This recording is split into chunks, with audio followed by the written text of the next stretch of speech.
Hi everyone, happy Monday. This is Tea with Sebasa. Thank you for joining me. I hope you had a nice weekend and of course you're looking forward to the week. New week means new opportunities and just new things to look forward to. So, we've been on a journey. We've been talking about how to remain relevant, about customers, and during this crisis, we forgot one other important thing, and it all comes from the person on top, right? It all starts with you as a leader. So, this week's topic, I thought we should focus on not letting our business become dysfunctional during this crisis and even when the recovery period comes. So here it is. So just like some families, you know how some families are dysfunctional, a business can also become dysfunctional.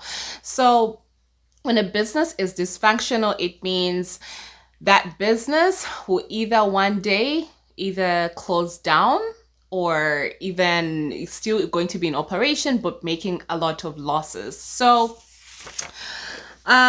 this week's conversation, I have some notes so that I shouldn't forget, because I find so many great material and I look forward to talking to you all. So I do not want to miss anything. I will be talking about points and maybe referring back to my notes. So this is how to become aware of dysfunctional red flags and make sure they're not present in your business. Remember, they always say prevention is better than cure, right? So this is the prevention part. When you look at these red flags, you want to work on them ASAP before it becomes a dysfunctional business. Number one, lack of leadership. Yes, it starts with you as a leader, right?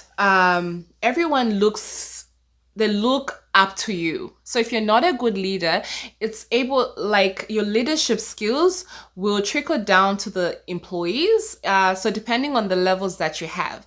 So you will not be a good leader to your VPs. Your VPs will not be a good leader to whatever teams that they have. And then those team leaders will not be good leaders to the employees. So it all trickles down, but starting from the head. So if the head is strong, if the head has good leadership skills, everyone is able to imitate that person, and then the business becomes good and not dysfunctional. Number two, little or no training. Remember, it's all about training. You have to be updated with all the business, with what's going on in business. And it starts with training. Make sure, and it's not just you. You shouldn't just train yourself and keep the knowledge to yourself. Whatever team leaders that you have in your business, make sure they also attend the training so everyone is on the same page. And that's also going to help benefit your business. You might be thinking, what if I train what if I train my manager and the manager leaves me with all the knowledge? What if you do not train your manager and your manager stays with you? Have you thought about that? Well, if the manager stays with you, then they're not good leaders, and then it's going to affect your business. You're safer off training them. So if they stay with you, well, they're good leaders. Number three, lack of communication. So especially during this time, you want to make sure that you communicate with your employees so that everyone knows what's going on. And of course, there are free platforms. There's a Zoom. There's actually about 40 minutes free sessions that you can have with your employees, so you communicate with them what's going on, what the way forward is when the recovery comes or during recovery, so that everyone is on the same page and there's no gossip. It's so easy for employees to kind of gossip with what's going on in business if they're not hearing from the leader, if they're not hearing from you as a business owner. It's so easy for people to start a rumor to say, hey, did you hear that Sveso actually we're closing down?